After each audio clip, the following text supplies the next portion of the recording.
Senhor Deus Todo-Poderoso, Pai Celestial, nos colocamos neste momento na Tua presença, Senhor, de maneira, Pai, especial, a poder louvar o Teu nome e Te engrandecer. Que os nossos louvores, ó Pai, possam agradar-Te, Senhor querido, que possamos, ó Pai querido, de todas as maneiras, ó Pai, demonstrar através dos cantos, ó Pai, o nosso amor e a nossa gratidão a Ti. Recebe-te, ó Senhor, todo o nosso louvor, toda a nossa adoração, e que possamos, ó Pai, verdadeiramente Te adorar em espírito e em verdade. Seja bem-vindo, Espírito Santo, em nosso meio, atua sobre nós o Teu querer, em nome poderoso de Jesus. Amém.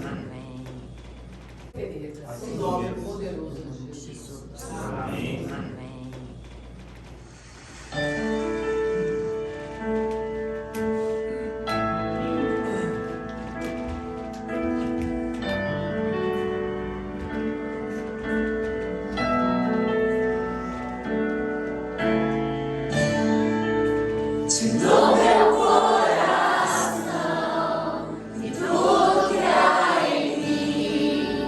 Entrego meu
Em teus braços é o meu lugar, estou aqui, Deus dormir. Pai, eu amo sua presença, teu sorriso é vida em mim.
justificado e livre-te, Senhor. Aleluia. Meu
Amém, Deus de glória e poder, nós engrandecemos o Teu nome, Senhor, porque em Ti nós temos descanso, temos paz. Em Ti, meu Deus, o nosso coração é livre, Senhor. Sim, Nós agradecemos porque viemos aqui para entregar o nosso ser ao Senhor. Engrandecer o Teu nome, Senhor. Colocar as nossas vidas diante de Ti, do Teu altar, Deus. Aqui, meu Pai, para colocar tudo que nós temos e somos em Teu altar, Pai. Para engrandecer o Senhor, para mostrar a Ti, meu Pai, o quanto desejamos o Senhor. Deus, esteja conosco, meu Pai, para que possamos entender a Tua palavra, Senhor. Usa a vida do Lopes para que ele possa estar com os olhos abertos, meu Deus, e os ouvidos atentos a ouvir o Teu Espírito Santo. Que a Tua palavra possa vir a ser trazida através dele, Senhor, para que possamos estar sendo edificados através dela, Senhor. Usa-o, esteja conosco, meu Pai, nos dando entendimento, no nome poderoso de Jesus. Amém.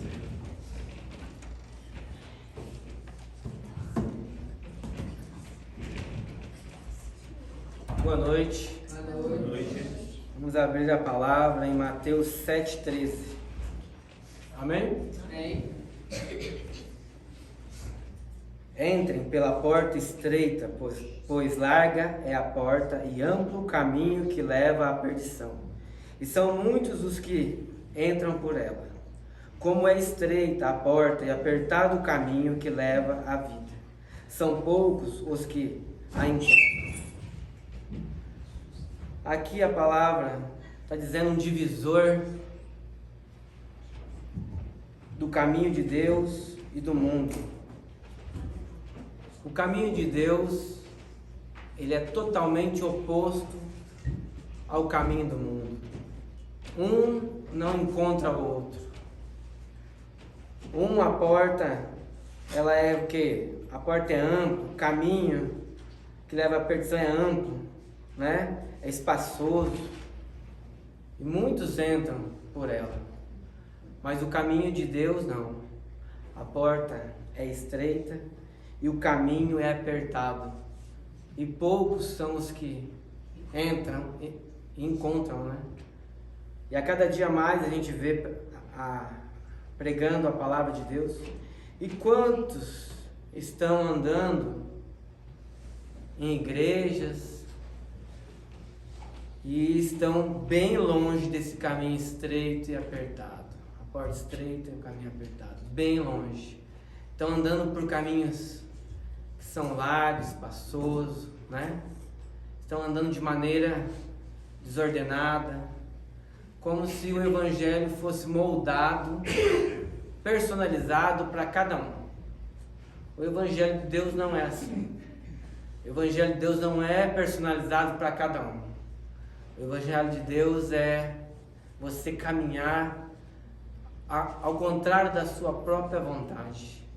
É você andar para a luz a cada dia mais. Mas a cada dia mais nós vemos o quê? Homens e mulheres instruindo os pequeninos que aceitam a Cristo num caminho largo, né? Num lugar em que você pode fazer o que quiser. Tem igreja de todo tipo, para agradar todos os tipos. O cardápio é bem grande, bem extenso. Você escolhe o que você vai querer. E para mostrar a diferença entre o caminho de Deus, que é essa porta estreita, e o caminho te aperta, vamos para um texto que é para começar realmente a palavra. É Lucas 17, do 1 ao 10.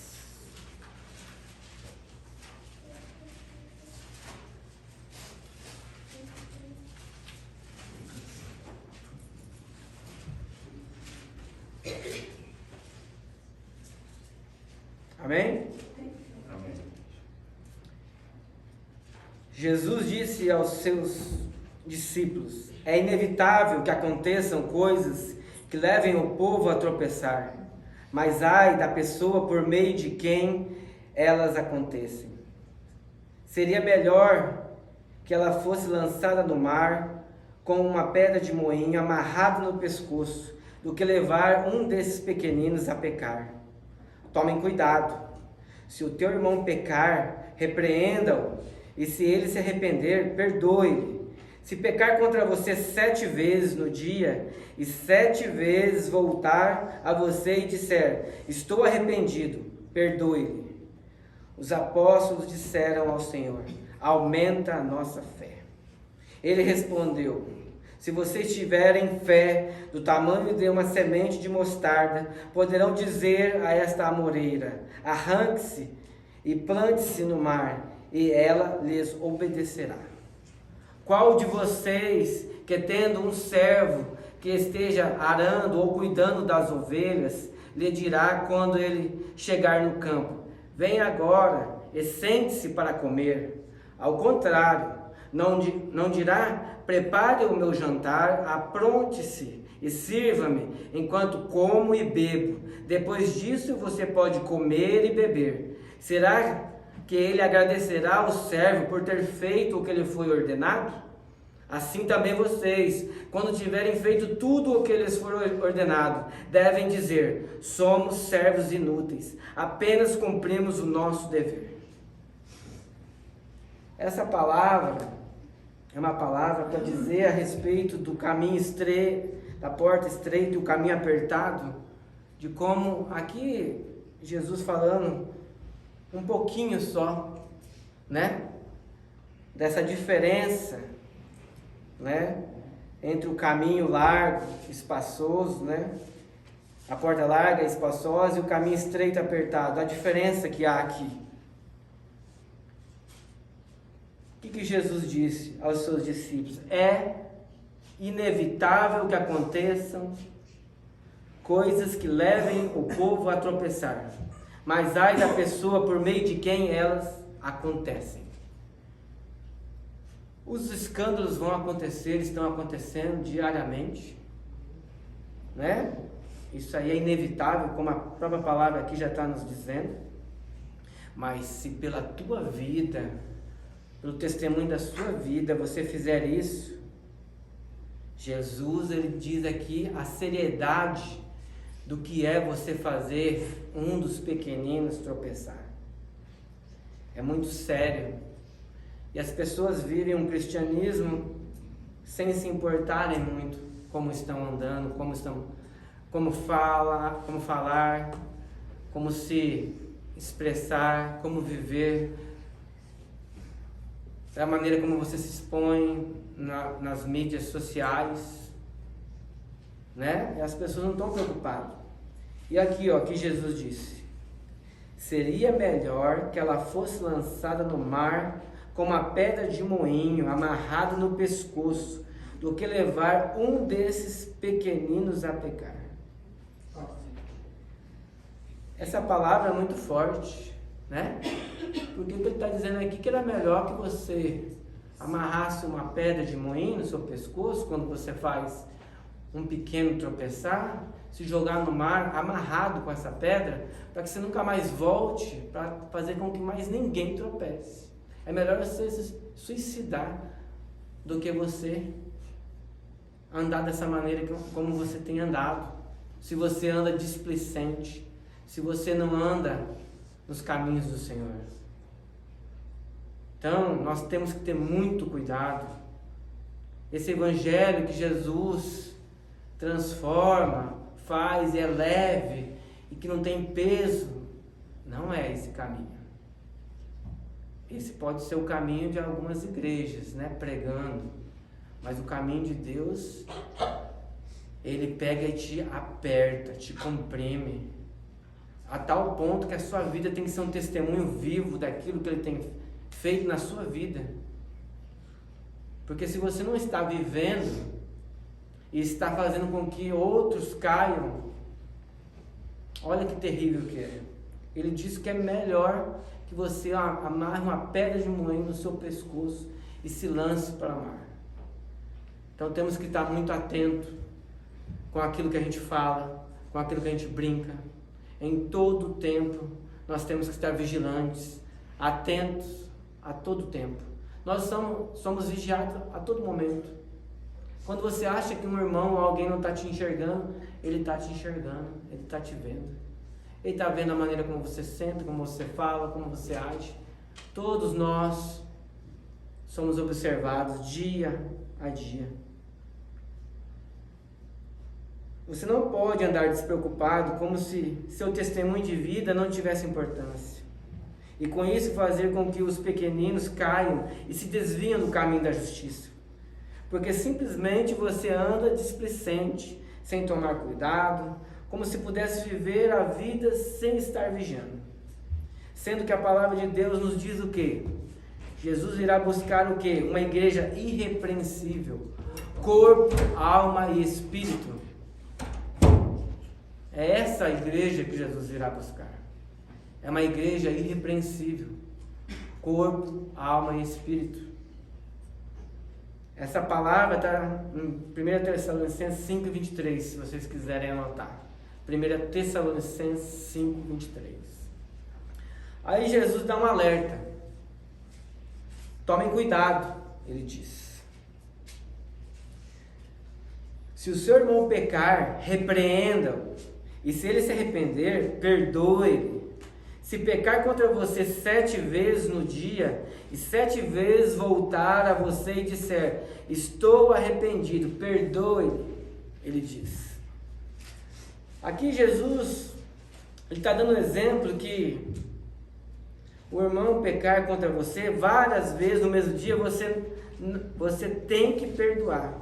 E você não tem nem o direito de pensar, será que ele está se arrependendo mesmo? Será que, né? Acho que ele diga assim. Se ele está falando, se ele está dizendo que está arrependido, se ele está dizendo que ele está pedindo perdão, você deve perdoar. É que ele diz, se 7 vezes voltar a você e Dizer, se ele está indo e pedindo perdão a você, você não pode deixar. Você não tem o direito de não amar o próximo. Você não tem esse direito. E aí o caminho de Deus, né? Ele te aperta. Ele está te apertando. Independente de quantas vezes esse irmão te pedir perdão, dizer que está arrependido, esse número 7 vezes é só uma ilustração.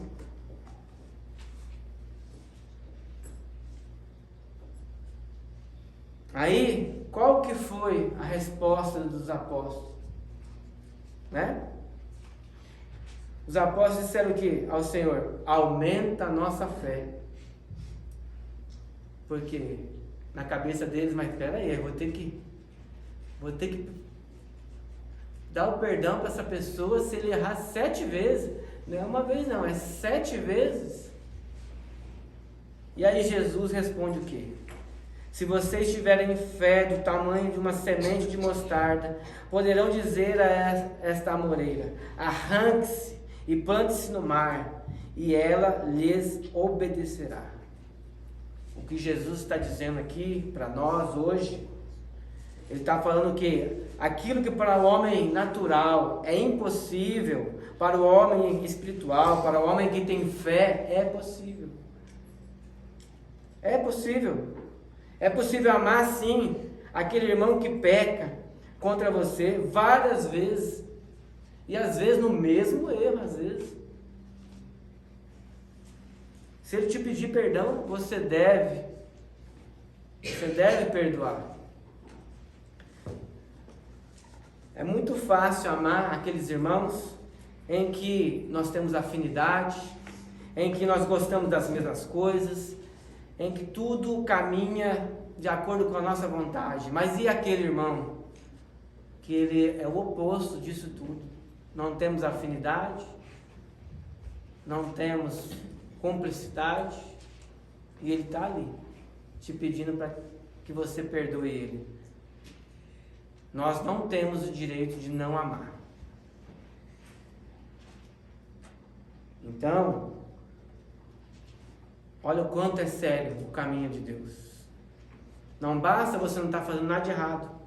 Quando o teu irmão, um pequeno, vai lá, tropeça uma vez, te pede perdão, ele vai de novo, de novo e de novo. Você tem que fazer. Ainda tem que repreender. E você ainda tem que ir lá e repreender ele. Né? Se ele se arrepender, tem. Nós temos que amar independente se o nosso irmão nos magoa, nos chateia, nos pesa. Nós fomos chamados para amar. Continua aqui.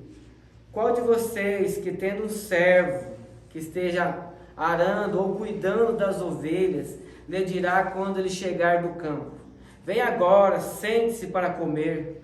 Ao contrário, não dirá: prepare o meu jantar, apronte-se, sirva-me enquanto eu como e bebo, depois disso você pode comer e beber. Será que ele agradecerá ao servo por ter feito o que lhe foi ordenado?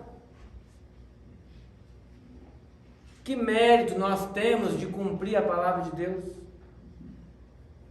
Que mérito nós cumprirmos a palavra de Deus, que é amar o próximo? Que mérito nós temos de perdoar o irmão? Que mérito que nós temos de corrigir o irmão? Não temos mérito. Isso é obrigação. Aqui ele está exemplificando que o servo, ele não tem direito nenhum. Se ele está cumprindo a obrigação dele, Cumprir a obrigação. é obrigação. Não tem mérito nenhum. Mas ainda eu vou um pouco mais além ainda. Mateus 5, do 43 ao 48. Eu já vou começando a ler, tá? Mateus 5? 5, 43 ao 48. Vocês ouviram o que foi dito: ame o seu próximo e odeie seu inimigo.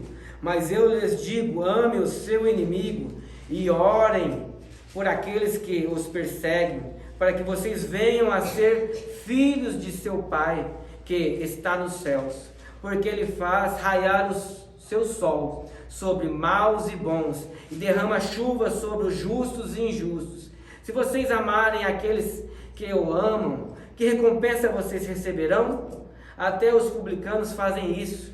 E se saudarem apenas os seus irmãos, o que estão fazendo demais? Até os pagãos fazem isso. Portanto, sejam perfeitos, como perfeito é o Pai Celestial de vocês. Então você vê que o caminho ele vai apertando o cristão. Primeiro, nós lemos a respeito do pequeno que está errando, falhando, que você tem que perdoar ele quando ele te pede perdão. Você tem que corrigir, não além de corrigir, ele se arrepender e pedir perdão, você deve perdoá-lo. Mas Jesus já subiu aqui o patamar, que nós devemos amar o quê? Os nossos inimigos, orar por eles, por aqueles que nos perseguem, que nos difamam, por aqueles que estão vindo contra nós com injustiça. Porque que diferença nós teremos? Que diferença nós teremos do ímpio? Nenhum. Amarmos só aqueles que nos fazem bem. É tão fácil, né?